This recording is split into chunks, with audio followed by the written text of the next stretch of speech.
আজ আমার জীবনের একটা বিশেষ গুরুত্বপূর্ণ দিন। কি বলো তো? আজ থেকে ৩ বছর আগে আমরা সংসার জীবনে পা দিয়েছিলাম। মানে আজ আমাদের বিবাহবার্ষিকী। প্রতি বছর পুজো দিতে যাই আর পরের দিন যাই কোনো একটা রেস্টুরেন্টে গিয়ে নিজেরা নিজেদের মতো করে একটু সময় কাটাই। কারণ সেলিব্রেশনটা ঠিক আমাদের আসে না। কারণ আমার বর বলে, "সবে কি কেক কাটতে হবে?" আমিও ভাবি, হ্যাঁ তাই তো। তো আমরা নিজেরা নিজেদের মতো করে সময় কাটাই। আর এবছর তো একদমই হলো না প্রেগনেন্সির কারণে। আর সকাল থেকে যা গরম, আমার কোনো কিছুই ভালো লাগছে না। সারা দিনটা ঘেমে নিয়ে শুয়ে শুয়েই কাটছে। আর আমার বর এই ফটো ফ্রেমটা আমাকে দিয়েছে।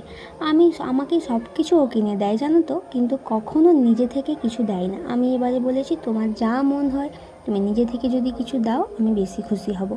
তো এই ফ্রেমটা দিয়েছে। আর আমি ওর জন্যই কুর্তাটা কিনেছিলাম, যদিও ওর পছন্দ হয়নি, কারণ সাদা রঙটা ওর খুব একটা ভালো লাগে না। তো এটা রিটার্ন করবো ভাবছি, কারণ ওর পছন্দ নয় যখন শুধু শুধু দিয়ে কী হবে বলো। আসলে ও এই ধরনেরই ড্রেস পরে।